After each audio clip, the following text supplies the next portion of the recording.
¿Qué harías si el hombre que destruyó la reputación de tu linaje tuviera que arrodillarse ante ti para salvar su propia fortuna?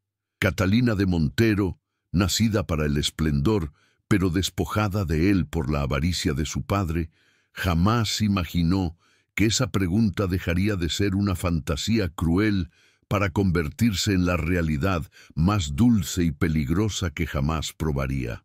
Obligada a casarse con el temido duque Rafael de Alcántara, un hombre al que la sociedad llamaba el Duque Murcho, Catalina se convirtió en un sacrificio sobre el altar de las deudas. Nadie creía que aquella unión pudiera ser otra cosa que la mutua ruina, un pacto frío que uniría el deshonor de una condesa menor con la soledad de un duque cuya leyenda aseguraba que la única cosa que tocaba se marchitaba hasta secarse. Lo que todos ignoraban era que, en el corazón de aquella condesa arruinada, latía una fuerza capaz de resucitar no solo un título, sino el alma misma de un hombre condenado. El aire de la gran sala de firmas olía a cera de vela extinguida y a desesperación silenciosa, un aroma que se adhería a la piel como una condena. Catalina, vestida con un traje sencillo que apenas disimulaba la decadencia de su casa, se sentó frente al pergamino notarial. Sus manos, finas y acostumbradas al delicado trazo del carboncillo y no a los contratos de ruina, temblaban ligeramente, un temblor que se negaba a doblegar su dignidad. El sol de la tarde andaluza se filtraba por las altas ventanas, dibujando un mosaico de luz y sombra sobre la superficie pulida de la mesa de caoba, pero no lograba calentar el frío gélido que emanaba del acuerdo. Decoro, se recordó Catalina, debes guardar el decoro. Eres la última Montero en pie. Firmar aquel documento significaba entregar no solo su futuro, sino la pequeña y estratégica porción de tierra que su madre le había legado, el último vestigio de verdadera riqueza que les quedaba. Frente a ella, en el otro extremo de la mesa, se erigía la figura del duque, Rafael de Alcántara, imponente y completamente inmóvil, como una estatua de mármol tallada por la indiferencia. Su levita de paño oscuro acentuaba la palidez de su rostro y la sombra fría de sus ojos, que observaban el proceso con una distancia clínica, casi aburrida. No había crueldad abierta en su gesto, sino una profunda, desgarradora ausencia de emoción, un vacío que la condesa interpretó como la prueba de los rumores. Él no era un hombre, era un autómata consumido por el poder y el cinismo. El duque había accedido al matrimonio con la misma frialdad con la que se adquiría una propiedad, y Catalina se sintió exactamente así, una herramienta para el proyecto de infraestructura que él pretendía consolidar para salvar sus propias finanzas de un ataque sigiloso. El notario carraspeó, rompiendo el tenso silencio. «Vuestra Excelencia, la condesa Catalina de Montero», pronunció con una reverencia exagerada hacia la joven. Ella asintió, su barbilla levantada por un orgullo que el hambre y la vergüenza no habían logrado quebrar. Fue en ese instante, cuando su mano se posó sobre la pluma, que sintió la presencia del duque intensificarse. No era hostilidad, sino la presión de un vasto, inmenso poder contenido, un aura que prometía el aislamiento total, pero también una protección inquebrantable como una prisión dorada.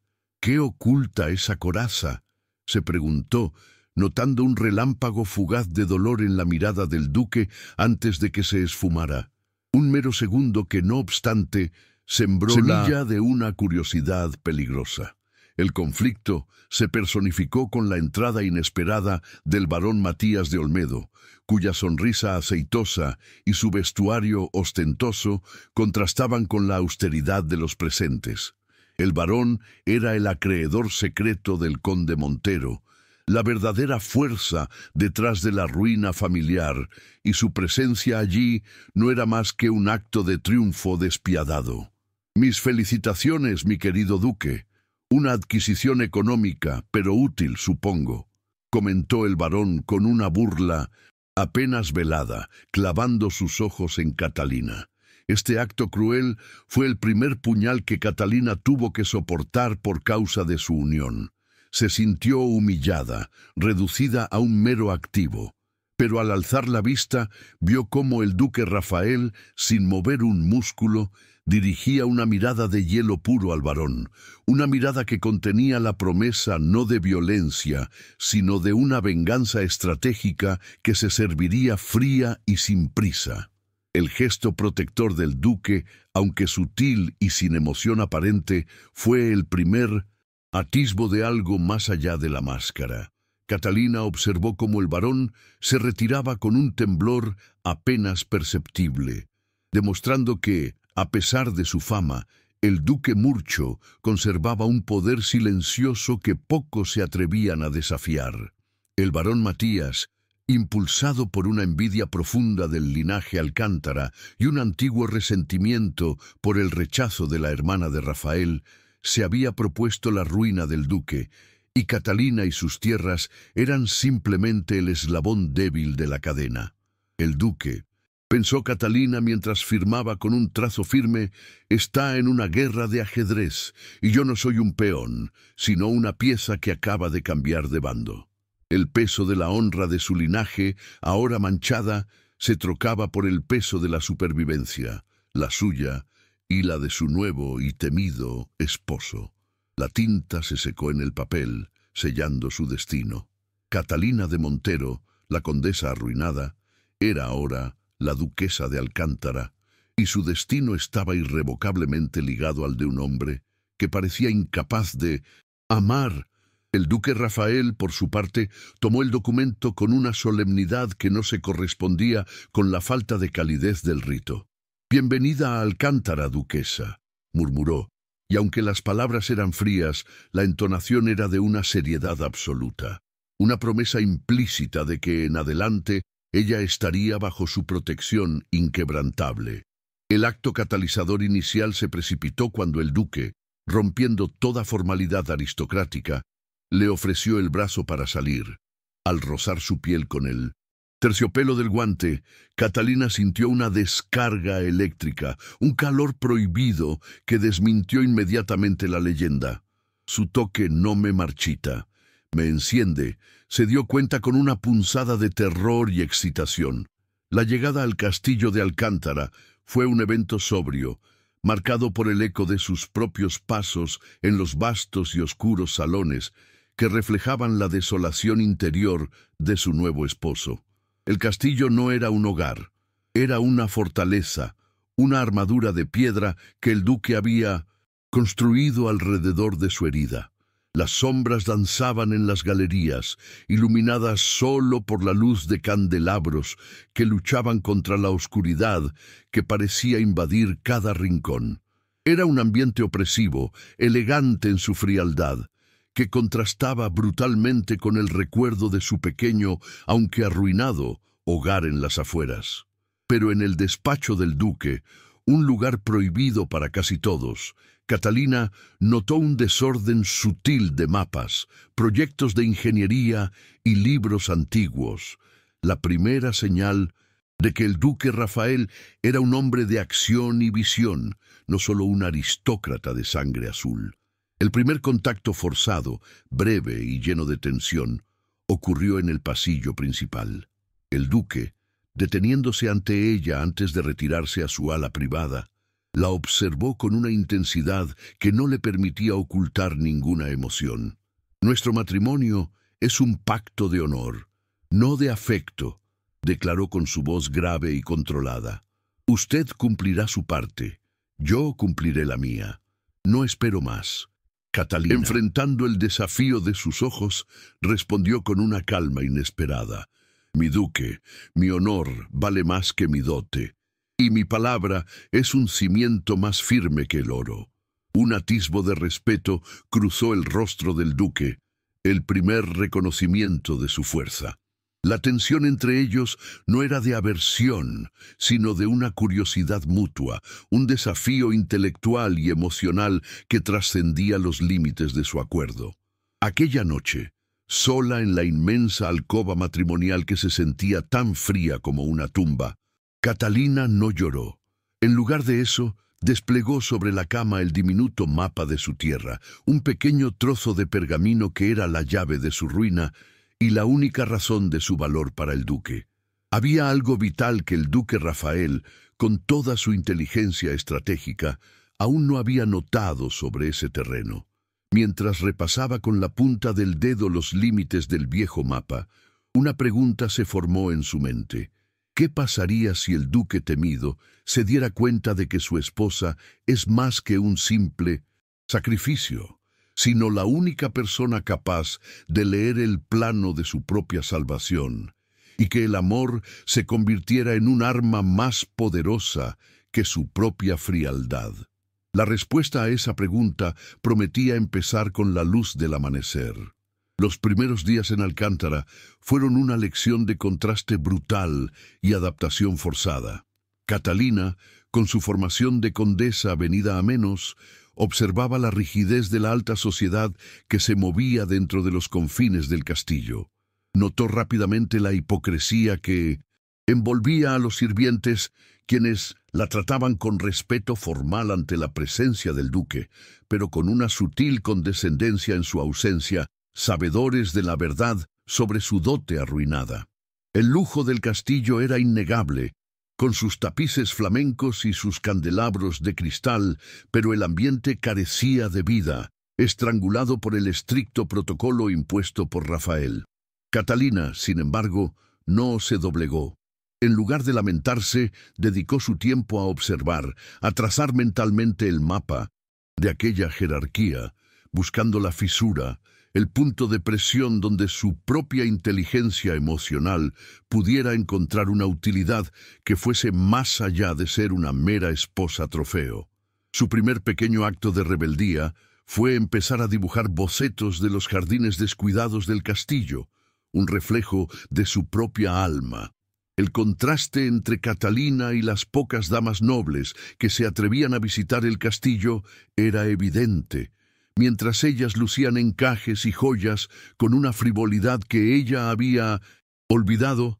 Catalina se vestía con sobriedad elegante, prefiriendo la comodidad que le permitía moverse y pensar.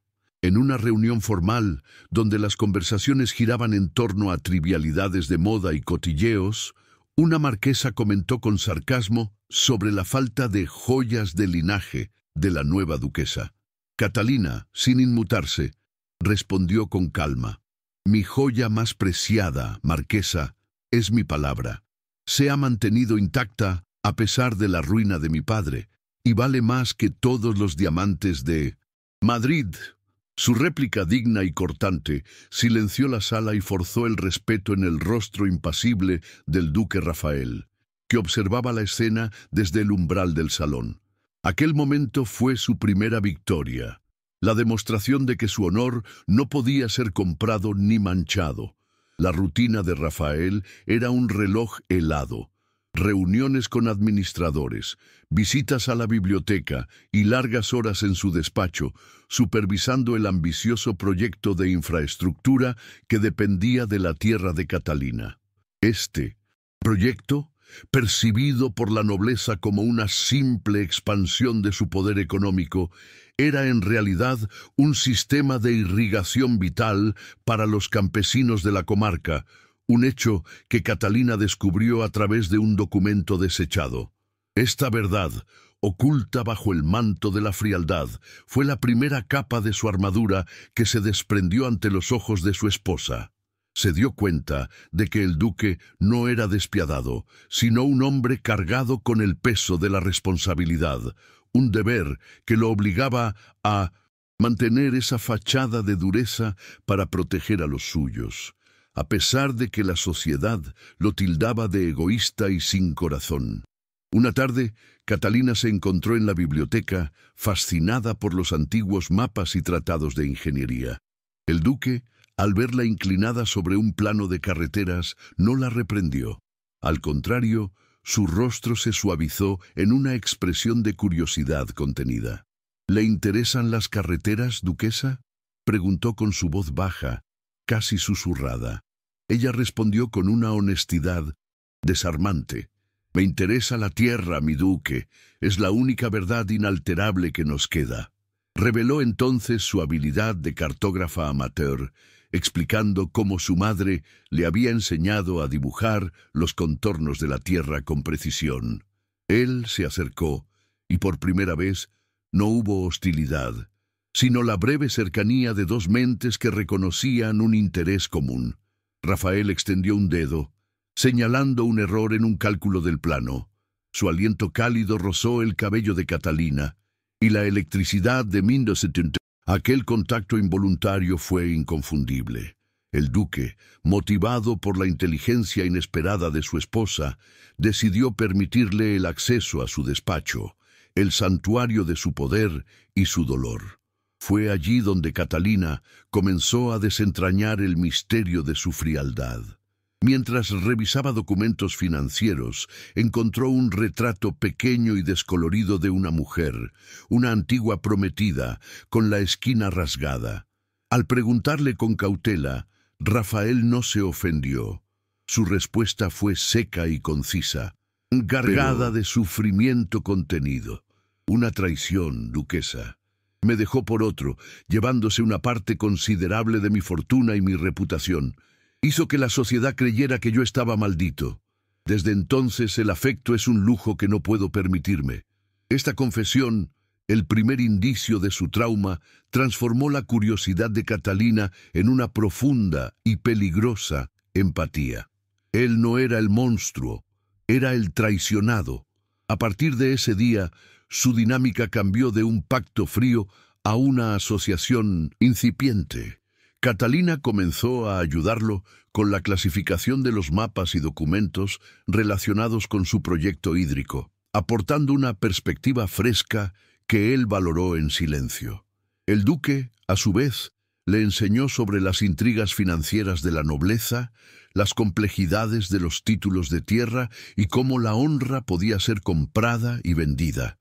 Fue en medio de estas lecciones prácticas que Rafael demostró su lealtad a la palabra dada, explicando un caso en el que había perdonado una deuda solo por la promesa de un hombre de reformar su vida. Su honra es inquebrantable, pensó Catalina. Su frialdad es solo la piel que le ha crecido sobre una herida mortal. La conexión se consolidó durante una discusión sobre un punto estratégico del terreno de Catalina, ese pequeño trozo de tierra vital para la canalización del agua. Ella demostró, con la ayuda de un viejo mapa que había heredado, que el proyecto podía ser más eficiente si se desviaba ligeramente, salvando una porción de bosque antiguo que los campesinos consideraban sagrado. Rafael, inicialmente escéptico, examinó sus cálculos y se quedó en silencio por un largo momento, su mandíbula tensa. Su visión no es solo precisa, duquesa, es justa, admitió, levantando la mirada y por primera vez permitiendo que sus ojos se encontraran sin barreras. Aquel momento de respeto compartido fue más íntimo que cualquier caricia. La calma de la colaboración fue interrumpida por la sombra del barón Matías de Olmedo. El barón, estado acechando como un buitre, se presentó en el castillo con una arrogancia renovada. Su objetivo, exponer la deuda oculta del padre de Catalina, la misma que había forzado el matrimonio en un intento de chantajear al duque y forzar la venta de las tierras. En una cena formal, Matías, con una falsa cortesía, mencionó el lamentable estado financiero de la familia Montero. Catalina sintió la humillación quemarle las mejillas, pero antes de que pudiera responder, el duque Rafael intervino.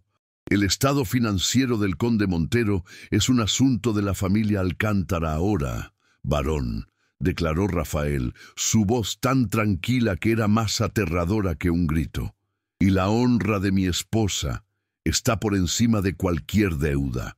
Cualquier intento de manchar su nombre será considerado un ataque directo a mi ducado. La intervención fue un acto de protección total, pero no detuvo a Matías. Días después, el barón tomó acción, utilizando sus contactos en la capital para difundir rumores maliciosos sobre la supuesta mala gestión del duque, asegurando que el proyecto de irrigación era una ruina inminente. Catalina comprendió entonces que el enemigo era más que un usurero. Era un depredador astuto que jugaba con la reputación. La amenaza se intensificó cuando Catalina, sola en la plaza del mercado comprando semillas para el jardín secreto que estaba comenzando a cultivar, fue interceptada por un matón enviado por Matías. El hombre le entregó una carta que detallaba, con precisión humillante, cada una de las deudas de su padre, junto con una amenaza explícita. Si el duque no renunciaba a las tierras que Matías quería, la deuda se haría pública y el nombre de Catalina sería arrastrado por el barro. Sintió la desesperación, pero se negó a mostrar debilidad.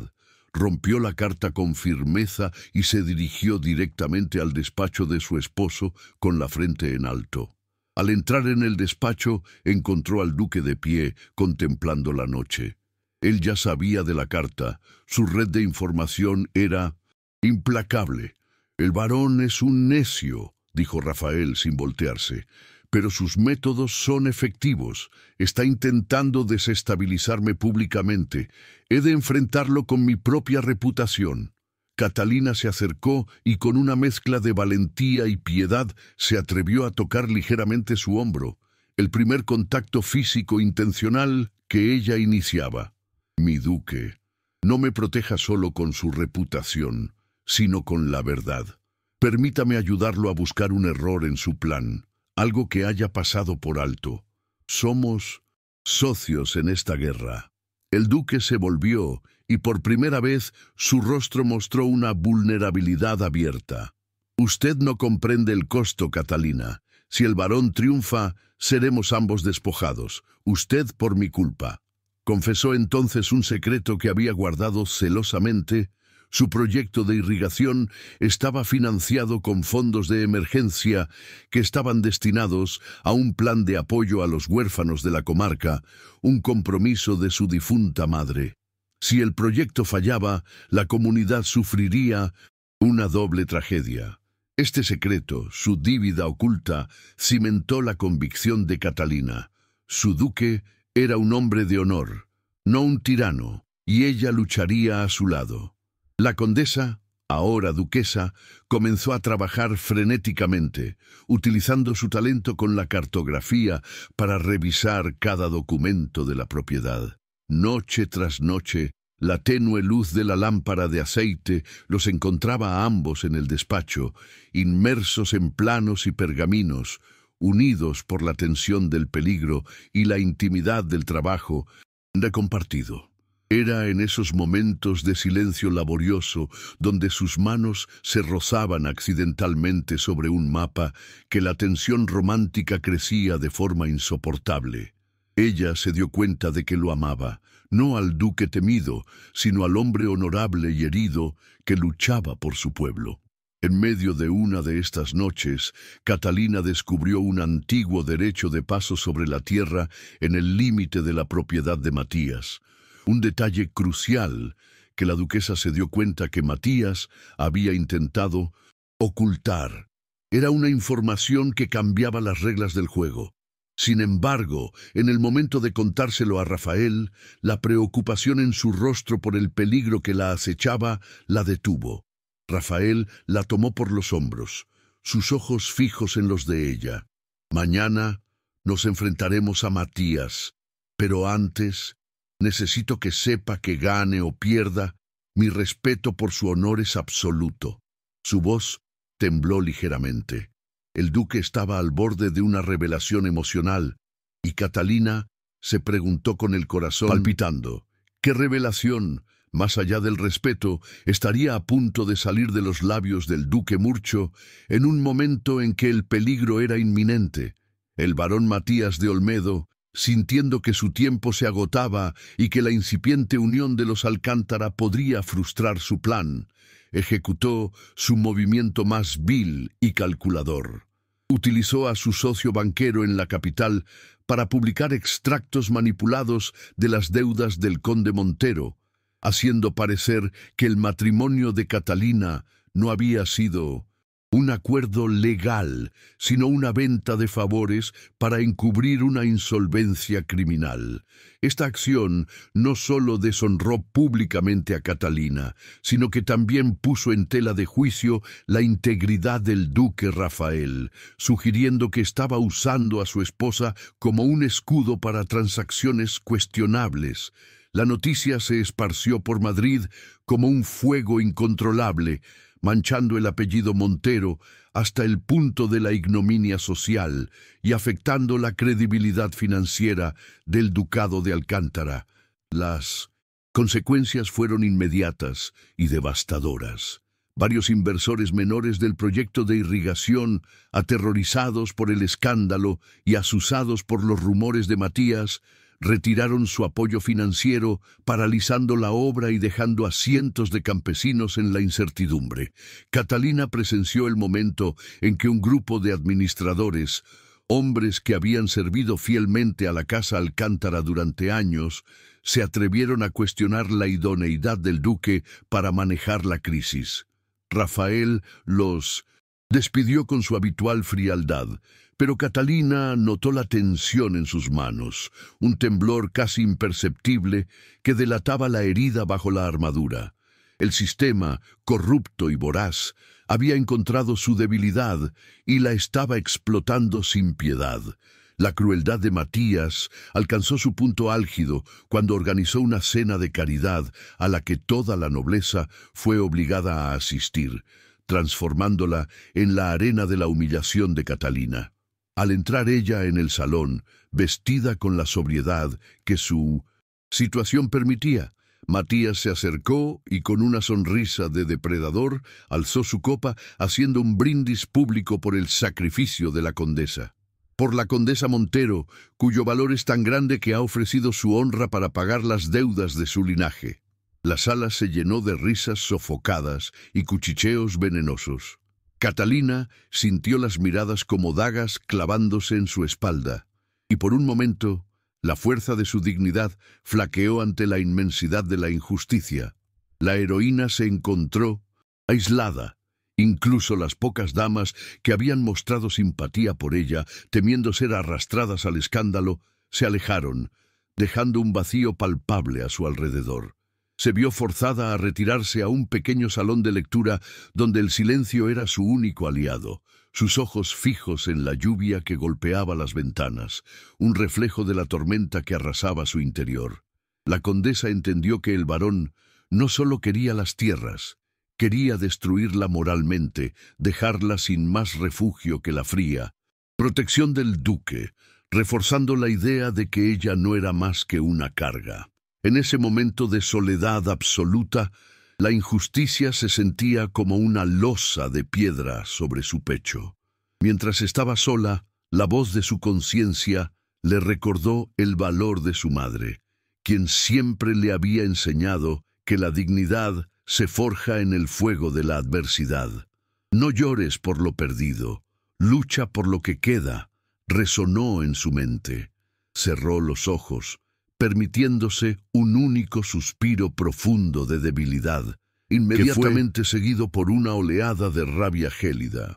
La pregunta que la atormentaba no era cómo sobrevivir, sino cómo convertir el sacrificio en victoria. Encontró consuelo momentáneo al tocar el anillito de plata que su madre le había dado, un talismán que le recordaba la pequeña porción de tierra que era la clave de todo. Era en ese terreno, el foco del conflicto, donde se escondía la verdad, y ella se prometió que, si caía, arrastraría a Matías con ella.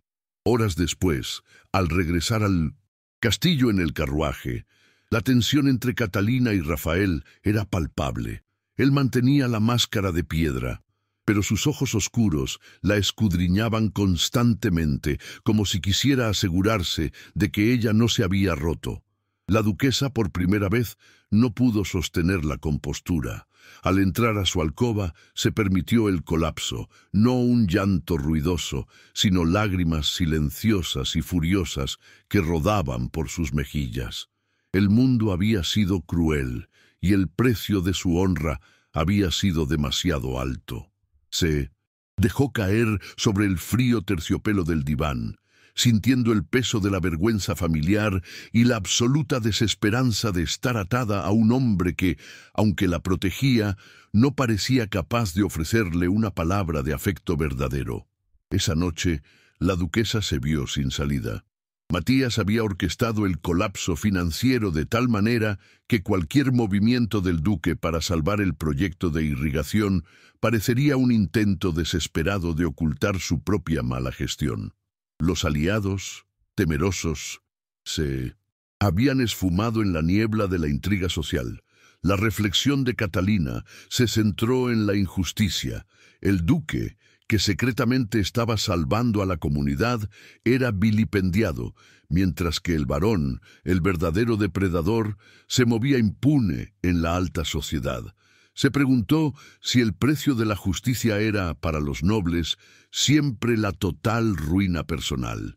En su punto más bajo, cuando la noche estaba más oscura, la puerta de su alcoba se abrió suavemente. Era Rafael. Él no entró completamente. Se quedó en el umbral, una silueta imponente contra la tenue luz del candelabro del pasillo. Su presencia, habitualmente distante, ahora se sentía cargada de una preocupación no disimulada.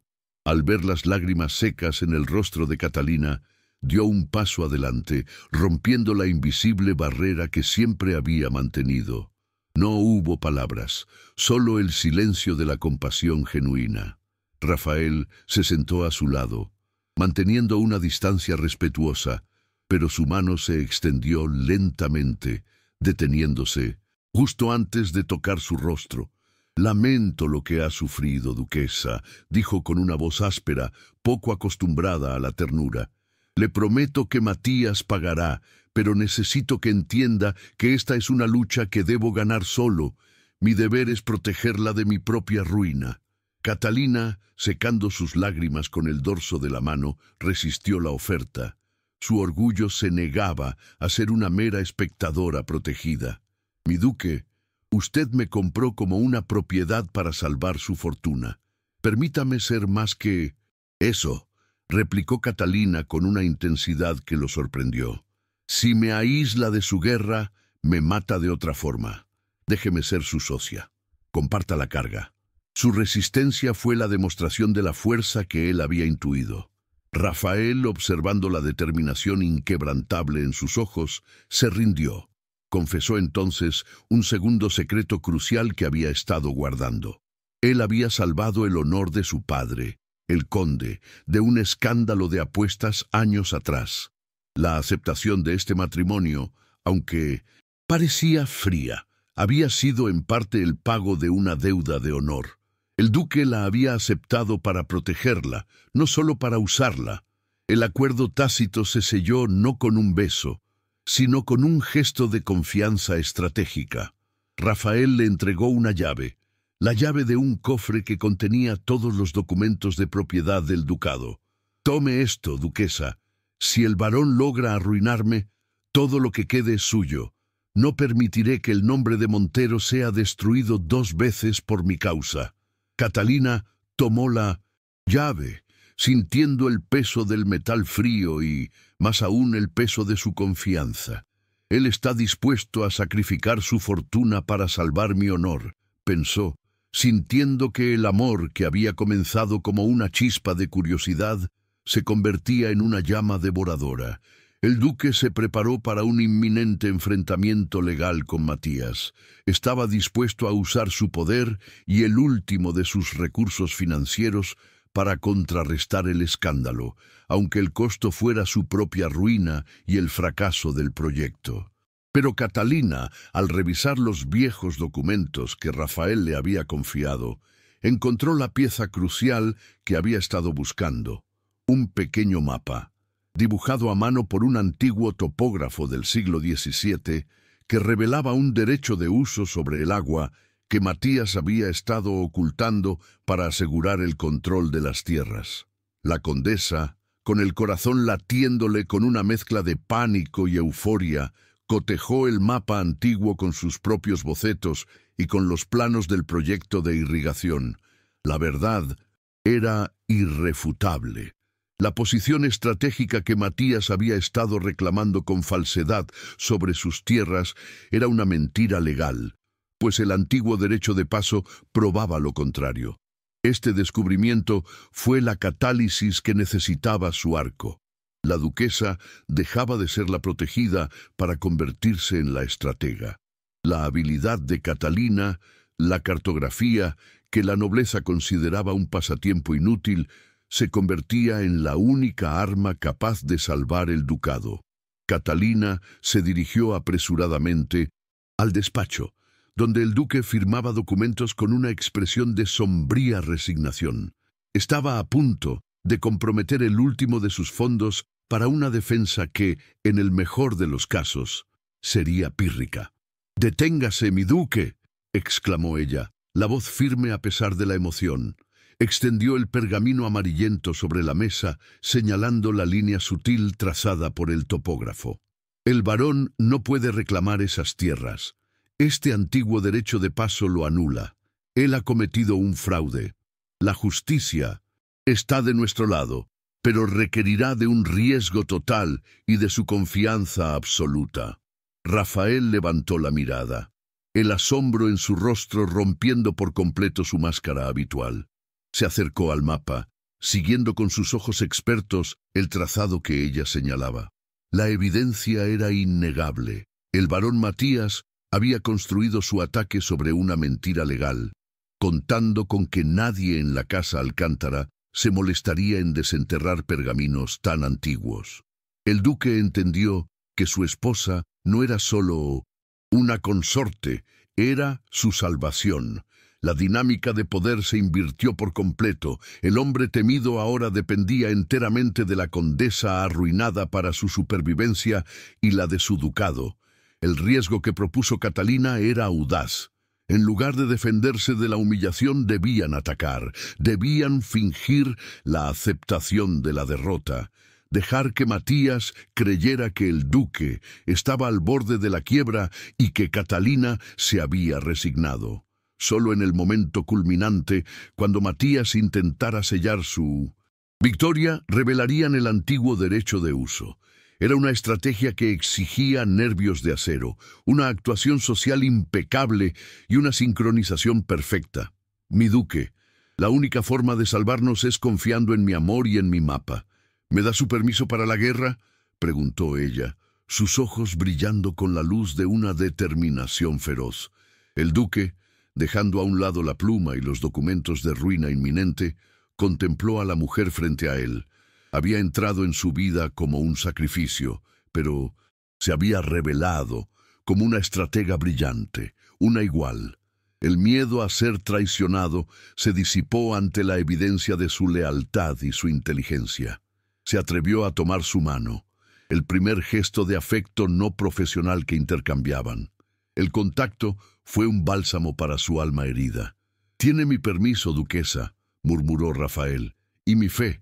Haremos que se arrepienta de haber subestimado la inteligencia de una mujer y la honra de un Alcántara». La pareja comenzó a trabajar como un equipo, tejiendo la red de su contraataque en el secreto de su despacho.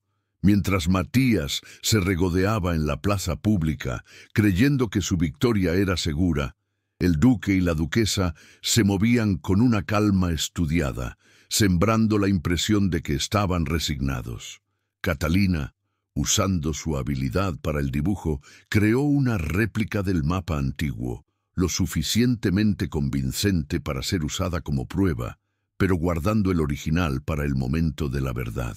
Ella se había transformado, dejando atrás la vulnerabilidad para asumir su papel de guardiana de la honra familiar. Los días se sucedieron con una tensión insoportable.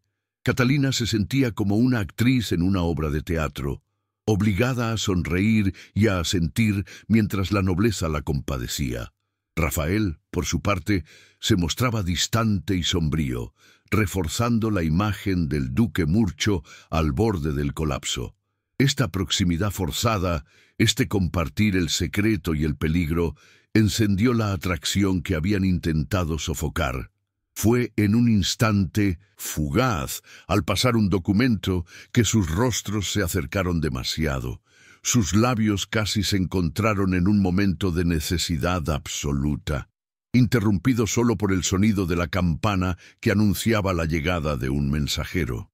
El barón Matías, confiado en su victoria, había convocado a la nobleza local para el Festival de la Cosecha en la Plaza del Mercado, un evento que pretendía usar para anunciar su adquisición de las tierras del duque y sellar su humillación pública. La invitación era un desafío directo. Rafael la miró, sus ojos ardiendo con una mezcla de rabia y un amor que ya no podía negar. Catalina sonrió con una frialdad inesperada. «Será un placer asistir, mi duque. Nos dará el escenario perfecto para desenmascarar al barón». Y en aquel momento, Catalina comprendió que no había más espacio para lágrimas, solamente para justicia y para el amor que había florecido en el corazón de la tormenta. Con la fecha del Festival de la Cosecha acercándose, Catalina se sumergió en los detalles de su plan, demostrando una perspicacia que superaba las expectativas de Rafael. Su estrategia se basó en el engaño y la precisión. Primero, desarrolló un intrincado sistema para autenticar el mapa antiguo ante un notario de confianza, asegurándose de que la prueba fuera irrefutable y no pudiera ser descartada como una falsificación. Segundo, se dedicó a ganarse la confianza de un antiguo mayordomo de Matías, un hombre resentido por la crueldad del barón, logrando obtener información crucial sobre los movimientos de su socio banquero en la capital. Este proceso fue una demostración de su habilidad para la negociación, revelando que el verdadero poder residía en tejer alianzas y no solo en ostentar títulos. Rafael, admirando la determinación de su esposa, tomó medidas para apoyarla sin menoscabar su agencia. Se aseguró de que los campesinos más leales a la Casa Alcántara estuvieran presentes en el festival, listos para actuar como testigos imparciales de la verdad. Aunque su orgullo le exigía manejar la crisis solo, el respeto que sentía por Catalina le impedía relegarla. Le proporcionó un acceso sin restricciones a los archivos financieros del ducado, permitiéndole entender la magnitud del fraude que Matías había orquestado. Esta colaboración íntima, cimentada en el mutuo respeto estratégico, fue más sólida que cualquier afecto superficial, transformando su matrimonio de conveniencia en una verdadera sociedad.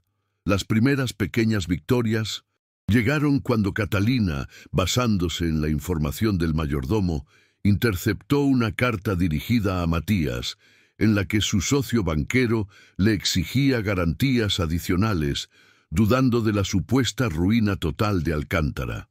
La carta era la prueba de que el barón estaba mintiendo a sus propios aliados sobre la solidez de su plan.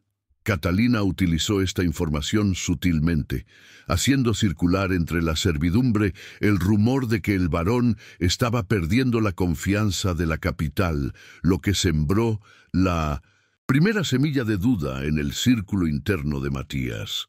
La duquesa estaba jugando el juego de la intriga con una habilidad innata, usando el chisme como un arma tan efectiva como cualquier documento legal. En medio de la tensa preparación, el duque Rafael compartió otro secreto, uno más personal y crucial.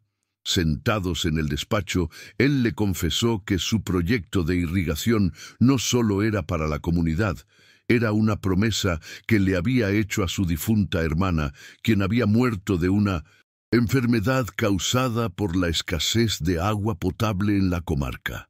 Ella fue la única persona que creyó en mí después de la traición, reveló Rafael con una voz cargada de dolor, permitiendo que Catalina viera la profundidad de su compromiso. La conexión entre los pasados de ambos se hizo evidente. Los dos habían sido victimizados por la traición y la mentira, y ahora luchaban por la justicia en nombre de los que ya no estaban. Catalina se dio cuenta de que la venganza de Matías era mucho más profunda de lo que pensaban. Era una vieja disputa de familia. Matías no solo envidiaba el título de Rafael, sino que había estado secretamente enamorado de la hermana del duque, y su rechazo lo había enloquecido, alimentando su sed de humillación pública. Esta información explicó la obsesión del varón con la destrucción emocional de Rafael. Sin embargo, en el descubrimiento de este odio profundo, Catalina también encontró la clave de su vulnerabilidad. La obsesión ciega de Matías lo hacía imprudente. El varón había desviado ilegalmente fondos de su propia hacienda, creyendo que la victoria sobre Alcántara cubriría sus crímenes. Su punto frágil no era financiero, sino la locura de su rencor. El varón, al percibir la calma inusual en el castillo de Alcántara, cometió un error crucial. Convocó a Rafael a una reunión privada para negociar la venta de las tierras, ofreciendo una suma irrisoria y creyendo que el duque, acorralado por el escándalo, aceptaría. Rafael asistió a la Shinto-Stimmen reunión, actuando con una resignación convincente, fingiendo estar al borde de la quiebra. Esta farsa estratégica sirvió para alimentar la arrogancia de Matías.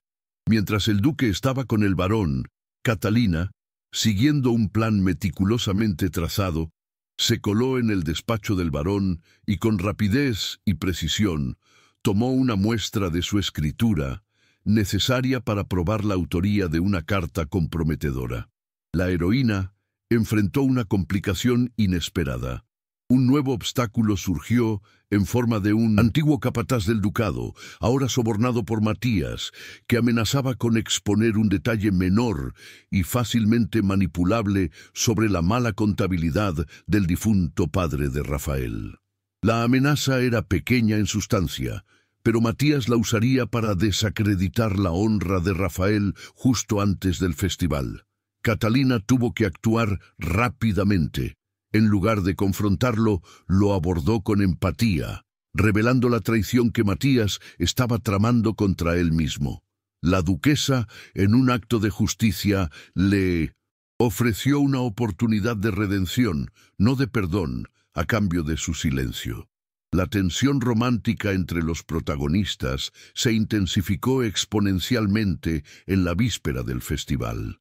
La planificación los había obligado a permanecer despiertos hasta altas horas, la fatiga desdibujando las líneas de la formalidad.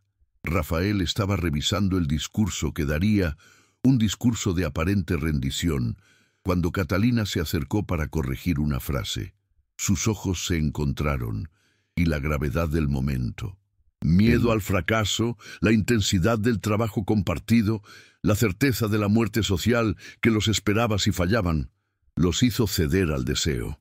Rafael abandonó la compostura y tomó el rostro de Catalina entre sus manos, sus ojos buscando permiso. Ella asintió en silencio y él la besó. No fue un beso apasionado y desenfrenado, sino un acto de profunda conexión. Un reconocimiento de almas gemelas que se habían encontrado en medio de la tormenta. Sus labios se unieron con la desesperación de dos, personas que solo podían encontrar consuelo y verdad en el otro. Fue el primer beso, un gesto definitivo que rompió el hielo emocional de Rafael, probando que su toque, lejos de marchitar, hacía florecer la pasión. Este acto selló su alianza, uniendo el amor al destino. El beso se interrumpió abruptamente con el sonido de las campanas del pueblo, anunciando la medianoche, recordándoles que la guerra legal y social comenzaría al amanecer. Rafael se separó, sus ojos oscuros llenos de una emoción cruda que nunca antes había permitido mostrar. «Lo lamento, duquesa, esto es incorrecto. No tengo derecho a...», dijo, intentando retirarse a su armadura de frialdad. Catalina lo detuvo, colocando su mano sobre su corazón, sintiendo el ritmo frenético de los latidos. «No se disculpe, mi duque. Si esto es lo que nos cuesta salvarnos, que sea. Compartimos la verdad y el peligro. Compartiremos el amor». La declaración no verbal de Catalina, el gesto de protección mutua, fue un punto de inflexión. Rafael entendió que ella no lo veía como un noble temido o un marido conveniente, sino como el hombre herido que necesitaba ser rescatado de sí mismo. Se sentaron juntos, el silencio ahora cargado de una intimidad tierna, y establecieron el último punto de su plan. El momento exacto en que Catalina revelaría el mapa y cómo el duque la apoyaría públicamente, aceptando el riesgo de la ruina para protegerla de cualquier represalia. El conflicto interno de Rafael, el deber versus el deseo, se resolvió. Su deseo era ahora su deber. El día del Festival de la Cosecha llegó con un sol radiante, pintando el cielo de Andalucía de colores que presagiaban una tormenta social. El barón Matías de Olmedo llegó a la plaza con una comitiva ostentosa, saludando a la multitud con una falsa humildad, creyendo que estaba a punto de coronarse como el nuevo amo de la región. En un discurso lleno de hipocresía, Matías comenzó a alabar la generosidad del duque Rafael, que supuestamente se vería forzado a vender sus tierras para el bien común, es decir, para el barón. El duque y la duquesa hicieron su entrada minutos después, un contraste deliberado con la opulencia de Matías. Rafael, vestido con una levita sencilla, caminaba con dignidad, pero una aparente resignación. Catalina, por su parte, lucía un vestido de seda negra, símbolo de la seriedad del momento, con la cabeza alta. Este primer embate público fue crucial. La gente de la comarca, que ya dudaba de Matías, debido a la calma del duque, observaba el escenario con una expectativa tensa. El barón, al ver la calma de Catalina, intentó un contraataque sutil, haciendo un comentario sobre la falta de experiencia de la duquesa en asuntos de tierra. Catalina no reaccionó con ira, sino con una sonrisa fría. «La experiencia, barón, a veces se encuentra en los libros más antiguos, y no solo en los documentos de adquisición reciente», respondió, haciendo una alusión sutil al mapa que Matías había creído enterrado.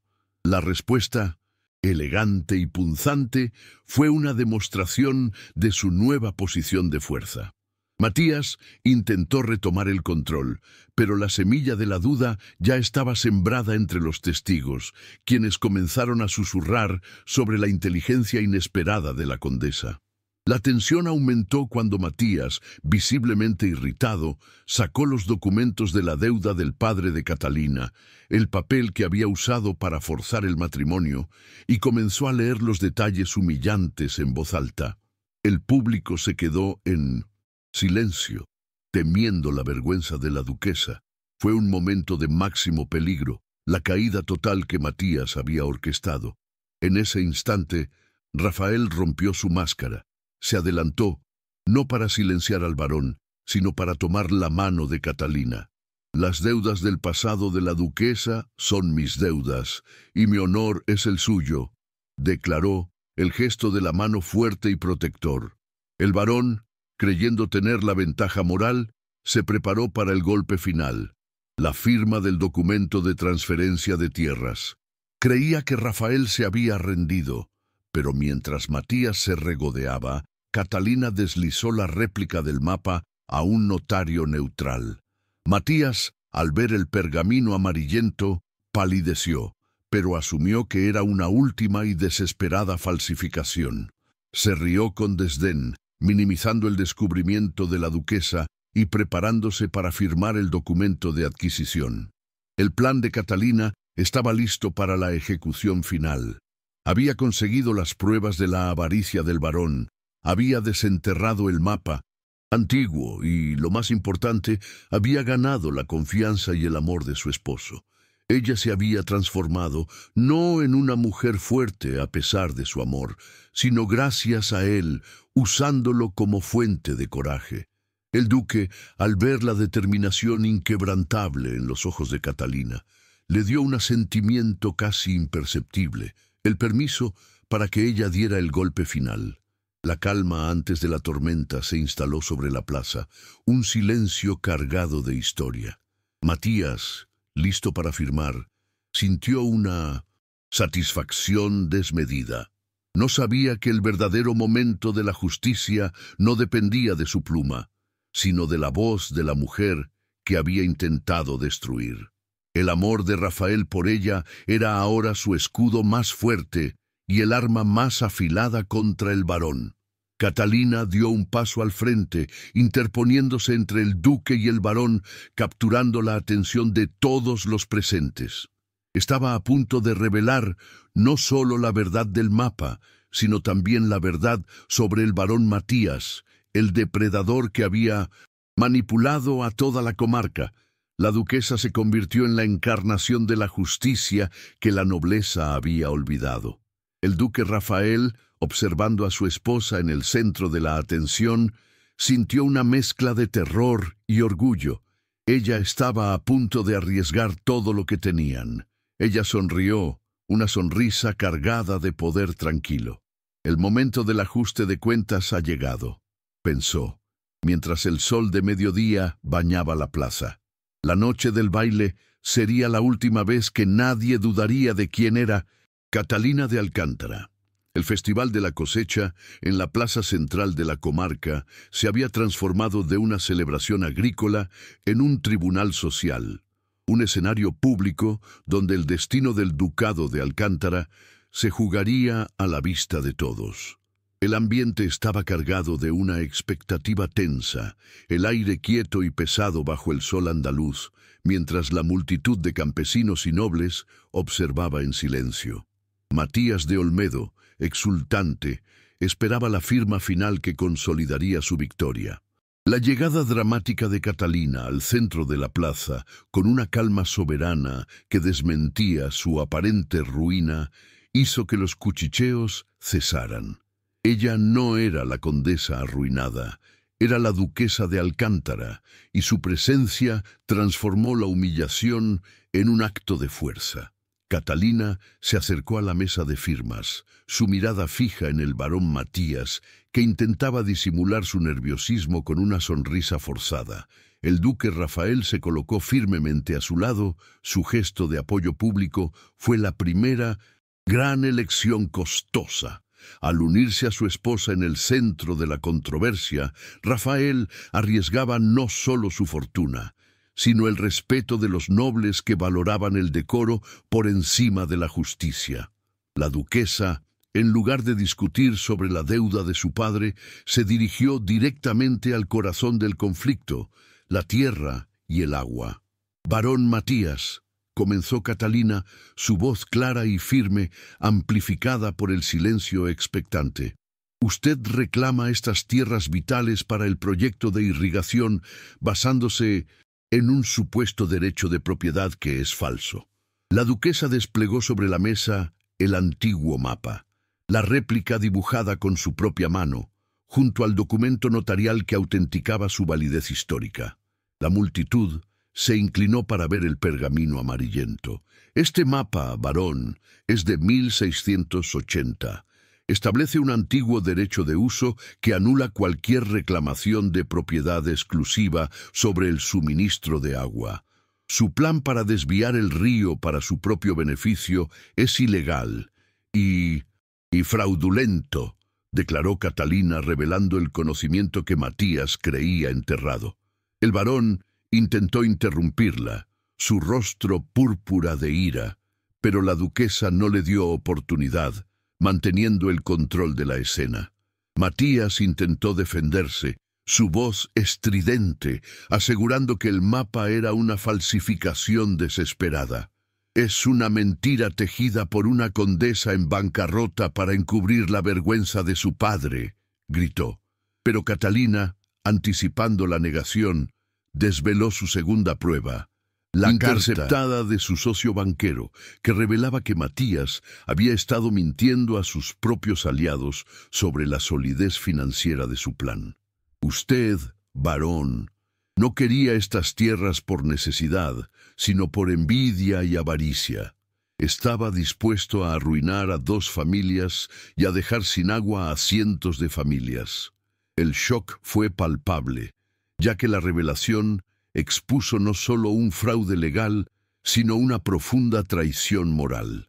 El duque Rafael, al ver la eficacia devastadora de su esposa, dio un adelante, no para terminar la discusión, sino para asegurar la verdad.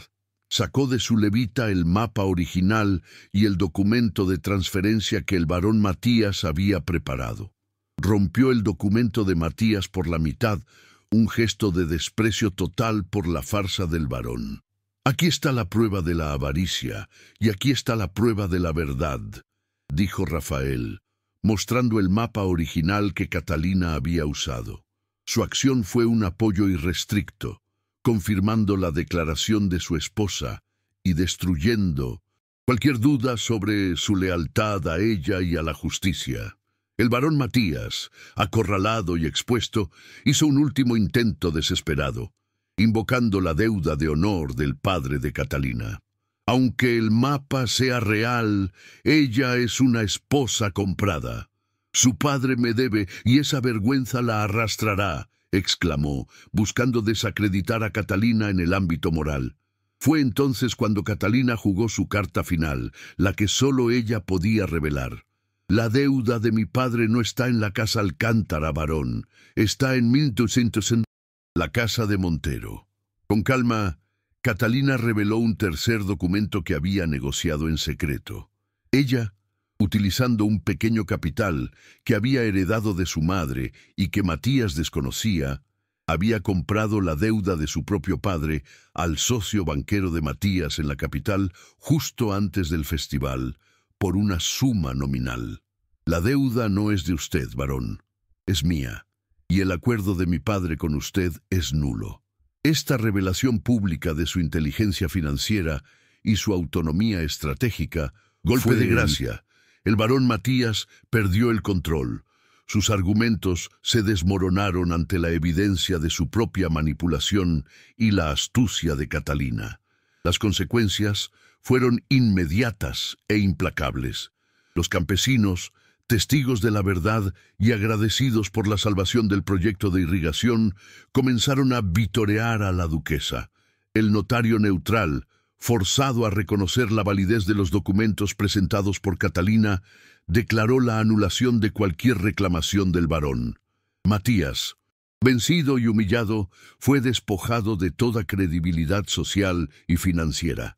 Rafael, demostrando una justicia estratégica, no permitió que se le encarcelara, sino que lo obligó a hipotecar sus propios bienes para cubrir los daños y las pérdidas que su fraude había causado, garantizando una caída proporcional a sus crímenes.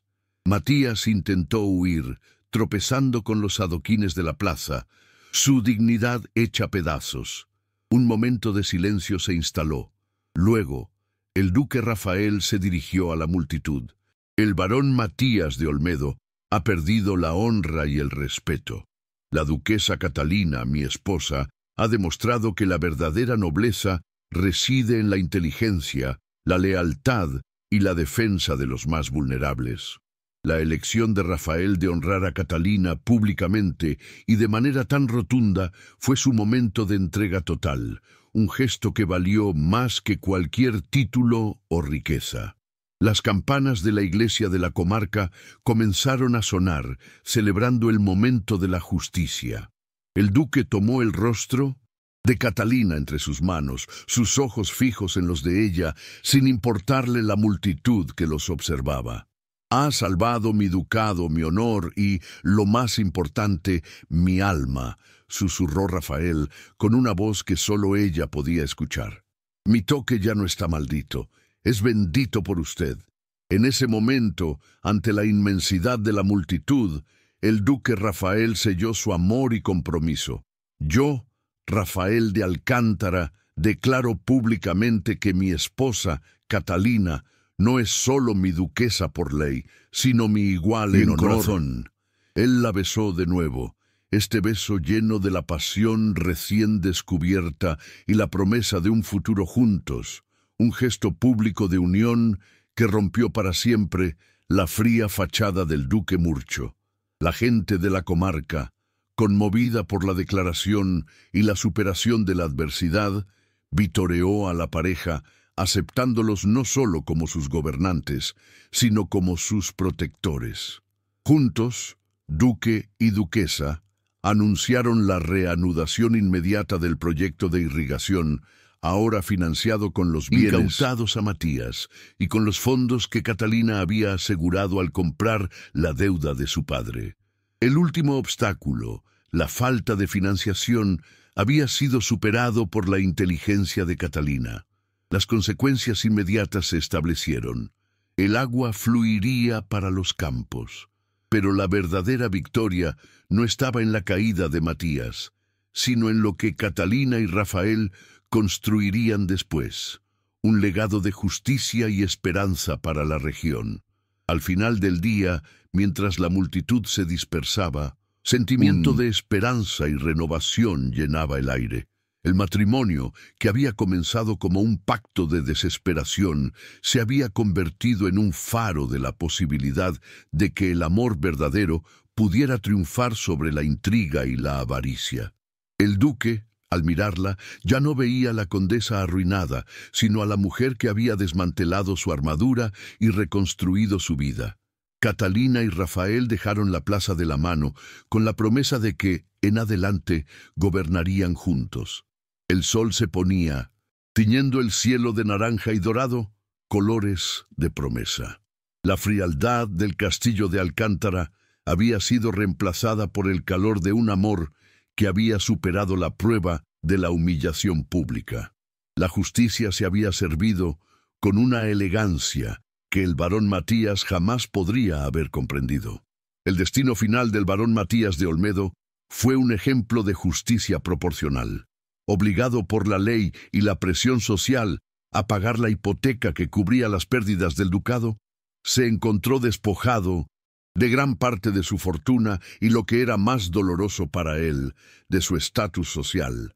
Su socio banquero, al ver su fracaso total y la exposición pública de su fraude, le retiró todo apoyo. El barón no fue a la cárcel, sino que fue condenado a la ruina silenciosa y el exilio social, su baronía suspendida hasta que pudiera restaurar su honor. Este castigo, severo pero justo, fue la consecuencia permanente de su avaricia y su envidia, y sirvió como advertencia para otros nobles que pudieran contemplar la explotación. Las consecuencias del enfrentamiento se consolidaron rápidamente. El proyecto de irrigación, con el apoyo renovado de la comunidad y el capital asegurado por Catalina, avanzó a pasos agigantados. Las tierras de la comarca, castigadas por la sequía, comenzaron a ver el flujo vital del agua, prometiendo cosechas abundantes. La duquesa Catalina fue reconocida públicamente no solo como la salvadora de la casa Alcántara, sino como una mujer de negocios y estratega formidable, cuyo ingenio superaba con creces la riqueza material que su padre había dilapidado. Semanas después del festival, Catalina y Rafael compartieron una escena íntima en el jardín secreto del castillo, un lugar que ella había comenzado a restaurar, un símbolo de su propia renovación. Las manos, que antes solo se tocaban sobre mapas, ahora se entrelazaban con naturalidad. Rafael la observó, sus ojos ya no fríos, sino cálidos y llenos de afecto. Mi vida era un invierno perpetuo. Usted ha traído la primavera, confesó, el eco de su trauma pasado resonando en la frase. La conversación se centró en la traición que ambos habían sufrido. Catalina, con una sabiduría ganada a pulso, le aseguró que su pasado no definía su futuro. El duque, finalmente libre de la herida de su antigua prometida, comprendió que el verdadero amor no era una posesión, sino una alianza basada en la lealtad y el respeto mutuo. habían recorrido un camino desde el pacto frío hasta la entrega total, y el castigo social que habían enfrentado había servido para purificar su relación, dejándola más fuerte y auténtica que cualquier matrimonio de conveniencia. El primer gesto de vida normal, juntos, se produjo una mañana al dibujar. Catalina estaba bocetando los planos finales de la distribución del agua cuando Rafael se sentó a su lado, no como duque, sino como su compañero, ofreciéndole una sugerencia técnica. La duquesa sonrió, aceptando su consejo con naturalidad. Era un equilibrio perfecto de poder, un matrimonio donde la inteligencia de ella complementaba la honra de él. El castillo de Alcántara, antes una fortaleza gélida, se había llenado del ruido suave de la risa y el trabajo compartido. Catalina decidió que su lucha no terminaría con la caída de Matías. Utilizó los recursos que había asegurado al comprar la deuda de su padre para establecer el Fondo de Montero, una institución dedicada a proporcionar apoyo y educación a jóvenes nobles arruinadas que, como ella, eran utilizadas como moneda de cambio por sus familias. Su sacrificio se convirtió en un legado, transformando su propia experiencia de víctima en una causa de justicia social. El duque Rafael apoyó la iniciativa con entusiasmo, ofreciendo tierras y recursos. La comunidad fue transformada por la generosidad y el liderazgo conjunto del duque y la duquesa. El proyecto de irrigación no solo trajo prosperidad a las tierras, sino también la promesa de una escuela para los hijos de los campesinos, una reforma promovida por Catalina. Los personajes secundarios, como el mayordomo arrepentido, fueron perdonados y reintegrados con honor.